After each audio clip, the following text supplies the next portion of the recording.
I need to warn you about something that could save your portfolio from devastating losses over the next few months, something that most financial advisors will not tell you because they do not want to upset their clients or rock the boat. I have been running one of the most successful hedge funds in the world for over 30 years. I have made billions of dollars by understanding when assets are overvalued and having the courage to act on that information. And right now, I am seeing 5 stocks that are priced for perfection in a world that is anything but perfect. These are not obscure companies. These are household names, stocks that your friends own, stocks that your financial advisor probably recommended, stocks that have made people a lot of money over the past few years. And that is exactly what makes them so dangerous right now. When everyone owns something, when everyone is bullish, when everyone assumes a stock can only go up, that is precisely when the risk is highest. That is when valuations get stretched beyond reason. That is when the slightest disappointment can trigger a massive sell-off. I am going to share the 5 stocks I believe are most at risk heading into 2026. I am going to explain exactly why each one is overvalued, and I am going to show you the warning signs that tell me a correction is coming. This is not about being bearish for the sake of being bearish. I am an optimist about America and about capitalism, but I am also a realist. And the reality is that some of the most popular stocks in the market right now are priced at levels that cannot be justified by fundamentals.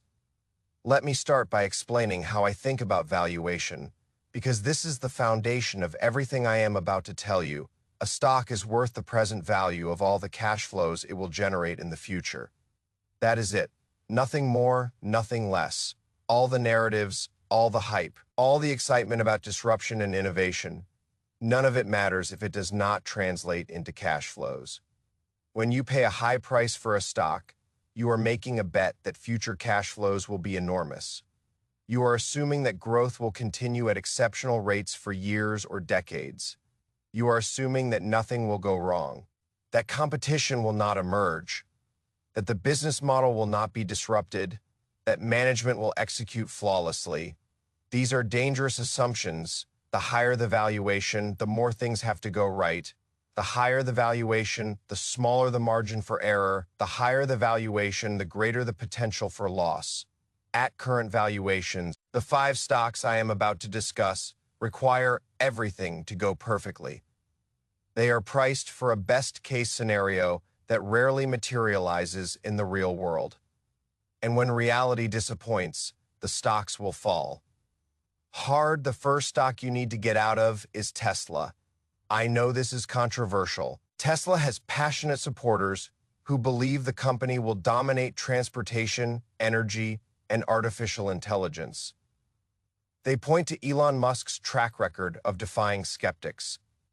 They talk about full self-driving, robotaxis, humanoid robots, and a future where Tesla is worth more than the rest of the auto industry combined. But let me show you the numbers, because the numbers tell a different story. Tesla currently trades at roughly 70 times forward earnings, 70 times the average stock in the S&P 500 trades at around 20 times. Traditional automakers trade at 5 to 8 times. You are paying almost 10 times more for Tesla than you would pay for Ford or General Motors. What are you getting for that premium? A company whose growth is decelerating rapidly. Tesla's vehicle deliveries grew less than 5% last year. 5% for a company trading at 70 times earnings. That is anemic growth. The market is paying a massive premium for growth that is no longer materializing. And the competitive landscape is shifting dramatically against Tesla. When Tesla dominated the electric vehicle market, the premium valuation made some sense. They were years ahead of the competition. They had the best technology, the best brand, the best charging network. But that lead has evaporated. Traditional automakers have caught up. BMW, Mercedes, Porsche, Hyundai, Kia. They are all making compelling electric vehicles. Chinese manufacturers like BYD are producing EVs at price points Tesla cannot match. BYD sold more electric vehicles than Tesla last year. Read that again. a Chinese company that most Americans have never heard of outsold Tesla. The pricing power that Tesla once enjoyed is gone. They have cut prices repeatedly to maintain volume. Margins have collapsed from the mid-20s to the mid-teens, and they will likely fall further as competition intensifies. The bull case depends entirely on future products that do not exist yet. Full self-driving that has been promised for years but never delivered. Robotaxis that require regulatory approval and technological breakthroughs that may never come. Humanoid robots that are more science fiction than business reality. I am not saying these products will never happen, but I am saying you should not pay 70 times earnings for promises. You should pay for what exists today, for the cash flows being generated. Now for the business as it actually operates. And the business as it actually operates is an auto manufacturer facing brutal competition, declining margins, and decelerating growth. That business is not worth 70 times earnings. It is not even worth 30 times earnings. If Tesla traded at a reasonable premium to other automakers, say 15 times earnings, the stock would be 60 to 70% lower than where it trades today. Get out of Tesla before the market wakes up to this reality. The second stock you need to get out of is NVIDIA. This is even more controversial than Tesla. NVIDIA has been the best performing stock in the market.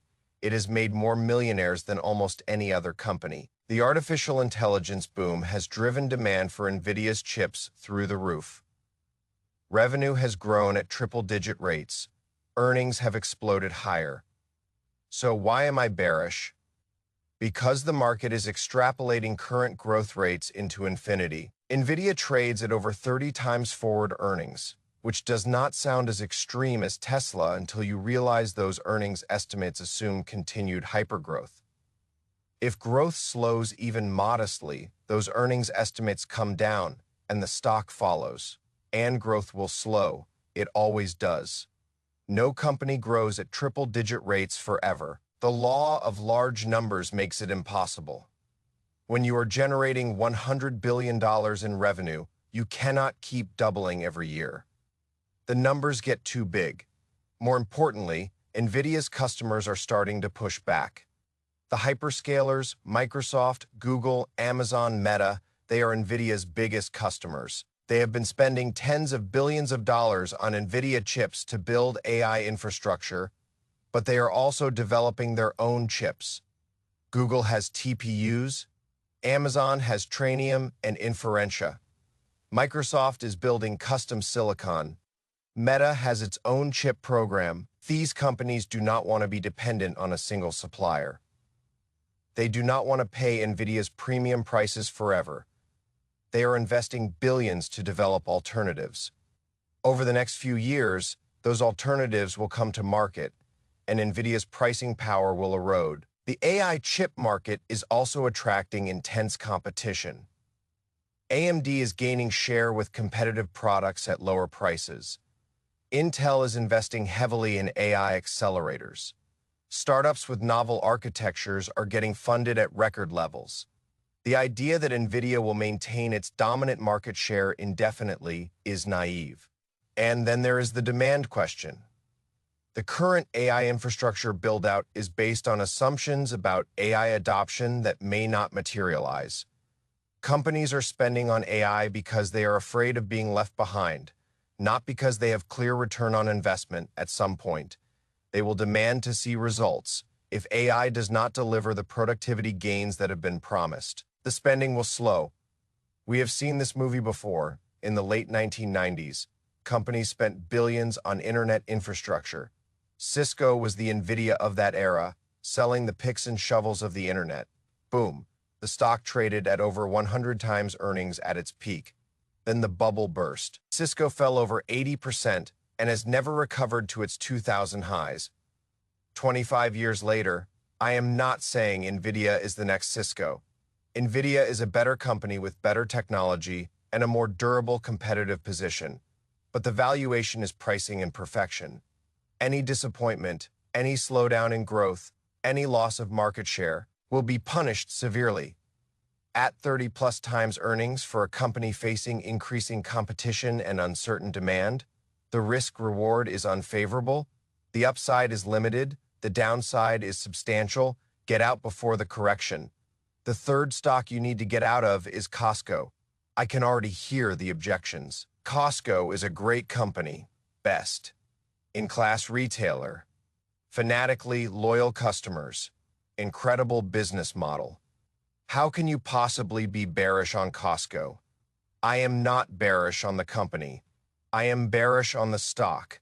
There is a difference. Costco trades at over 50 times earnings.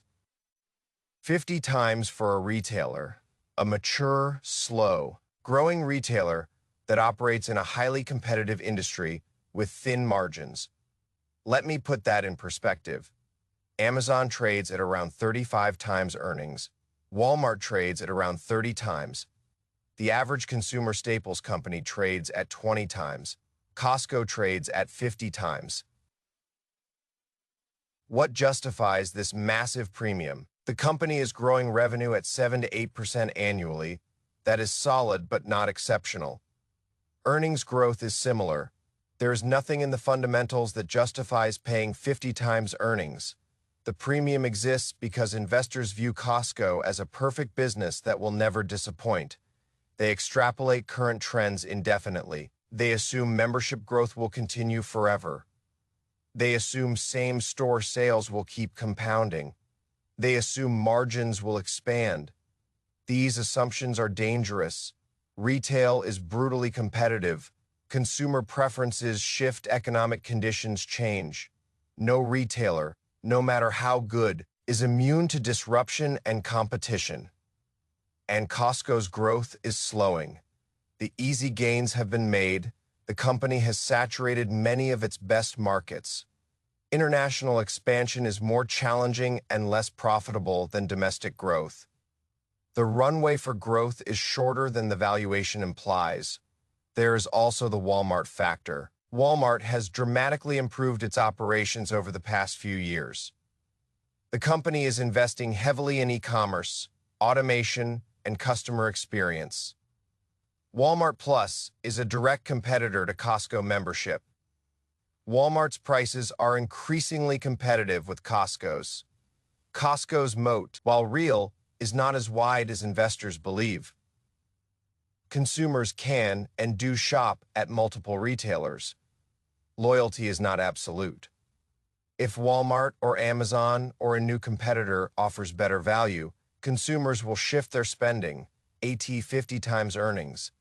Any disappointment will be devastating. If growth slows from 8% to 6%, the stock could fall 30% or more. If a recession hits and consumers trade down, the stock could fall even further. The valuation provides no margin of safety. I would be a buyer of Costco at 25 times earnings. At 50 times, I am a seller. Great company, terrible stock price. The fourth stock you need to get out of is Palantir. Palantir has captured the imagination of retail investors. The company's software is used by government agencies and large enterprises to analyze complex data. The artificial intelligence narrative has sent the stock soaring. It is up hundreds of percent from its lows. But let me tell you what the stock price does not tell you. Palantir trades at over 150 times forward earnings. 150 times.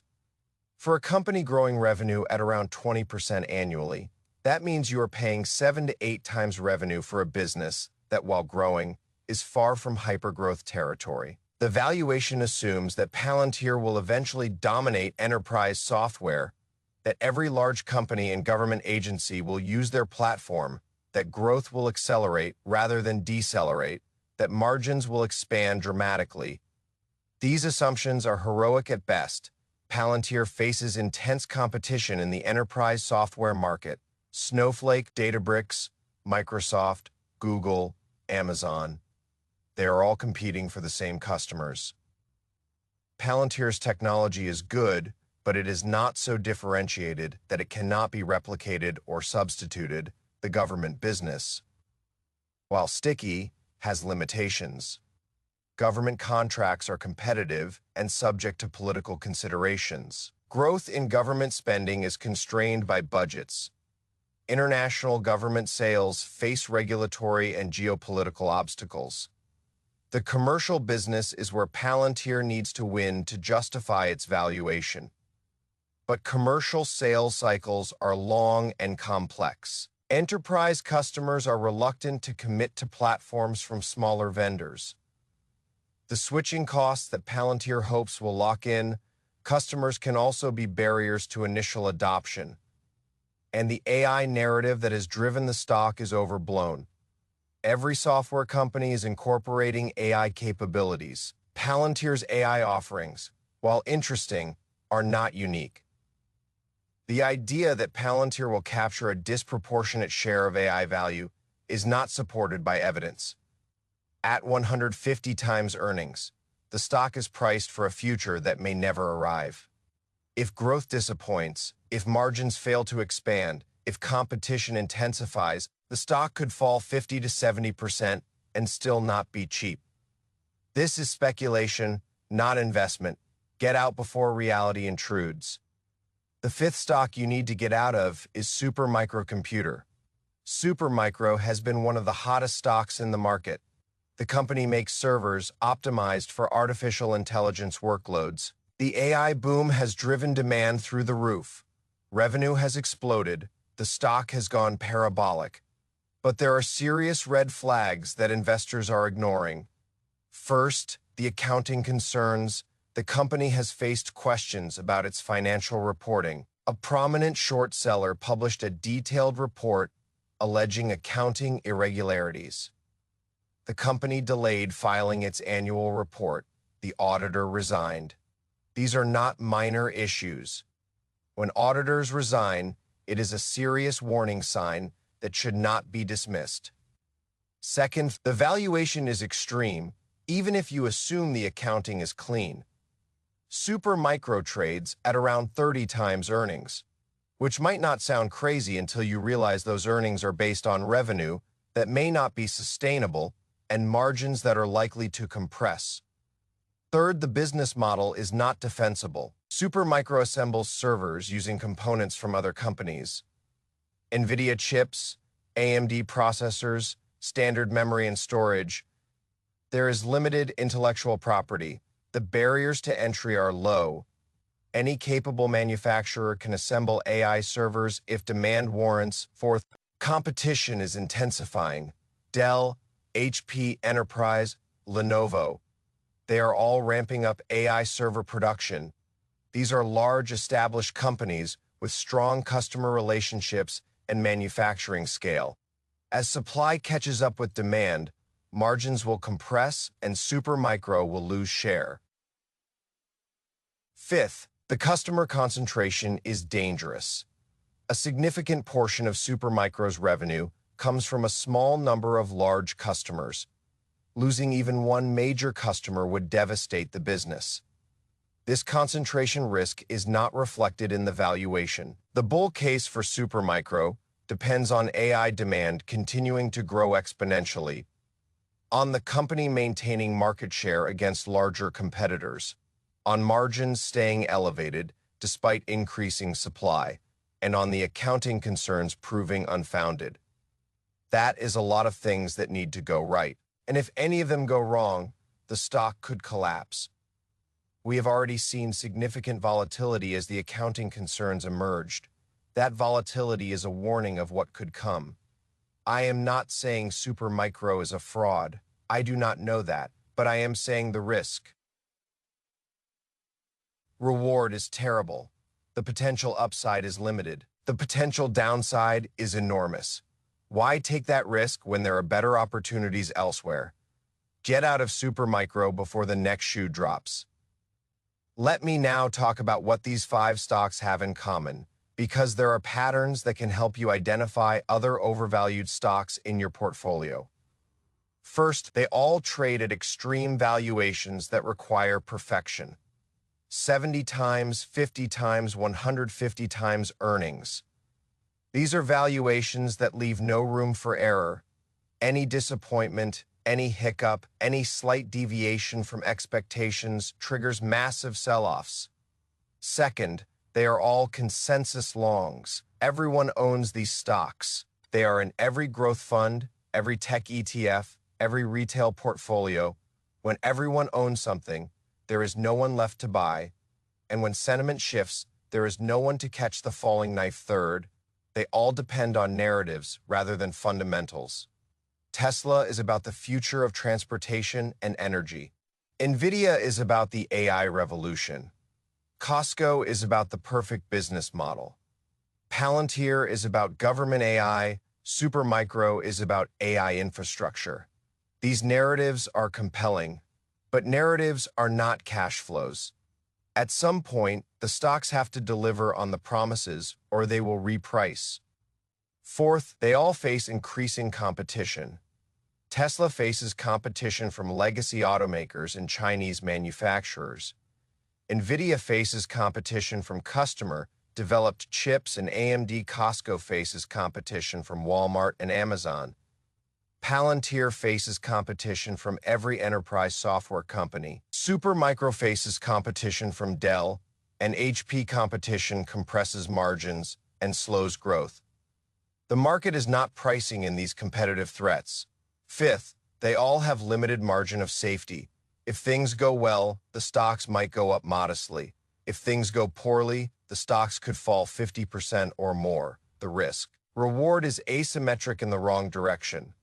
You are taking substantial risk for limited potential reward. Let me be clear about what I am not saying. I am not saying these are bad companies.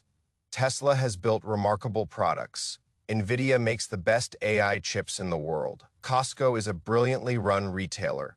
Palantir has interesting technology. Supermicro is benefiting from a real demand surge. I am saying they are bad stocks at current prices. There is a difference between a good company and a good investment. A good investment requires a good company at a good price. These are good companies at terrible prices. I am also not saying the stocks will crash tomorrow. Overvalued stocks can stay overvalued for longer than you expect. They can even get more overvalued before they correct. Timing the market is difficult and often counterproductive. What I am saying is that the risk-reward is unfavorable. The potential upside does not justify the potential downside. Over the next year or two, these stocks are more likely to disappoint than outperform. And when they disappoint, the losses will be substantial. The question you should ask yourself is this: would I buy these stocks today at current prices? Not whether you should hold because you have gains. Not whether you should hold because you believe in the long-term story. Would you buy today?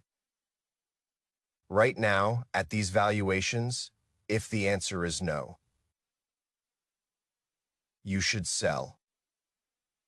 Holding is the same as buying. Every day you own a stock, you are making a decision to keep your capital invested in that stock rather than deploying it elsewhere.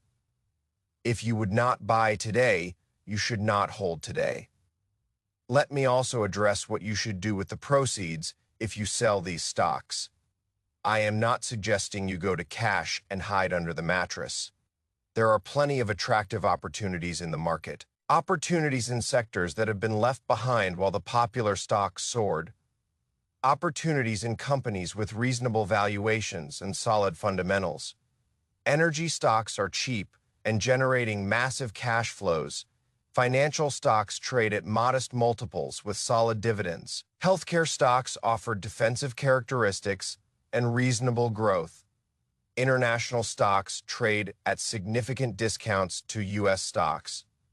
You do not have to be a hero. You do not have to find the next big thing. You just have to own good businesses at reasonable prices and let time do its work. That is how wealth is built over the long term. The biggest mistake investors make is falling in love with stocks. They buy a stock, it goes up, they feel smart, they become emotionally attached. They hold even when the fundamentals deteriorate. They hold even when the valuation becomes absurd. They hold because selling feels like admitting they were wrong. This emotional attachment destroys wealth. The stock does not know you own it. The stock does not care about your feelings. The only thing that matters is whether the current price reflects the future cash flows the business will generate. If it does not, you should sell regardless of your emotional attachment. I have made and lost more money than most people will ever see. And I can tell you that the losses that hurt the most are the ones where I knew I should sell but did not, where I held on because I was emotionally invested, where I ignored the warning signs because I did not want to admit I was wrong. Do not make that mistake. Look at the stocks in your portfolio objectively. Ask whether you would buy them today at current prices. If the answer is no, have the courage to sell. The next few months could be volatile. The market is priced for a soft landing, for continued growth, for interest rates to fall, for everything to go right. If anything goes wrong, if growth disappoints, if inflation reaccelerates, if geopolitical tensions escalate, the stocks I have discussed will be among the hardest hit. You have been warned. The information is in front of you. The decision is yours. I have been through multiple market cycles. I have seen bubbles inflate and burst. I have seen fortunes made and lost. And I have learned that the time to act is before the correction, not after. Once the decline begins, once panic sets in, it is too late to get out at good prices. The 5 stocks I have outlined are overvalued. They are priced for perfection in an imperfect world. They offer limited upside and substantial downside. The smart money is reducing exposure. Jet out before the first quarter of 2026.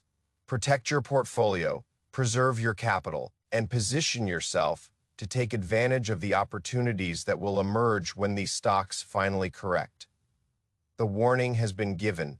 What you do with it is up to you.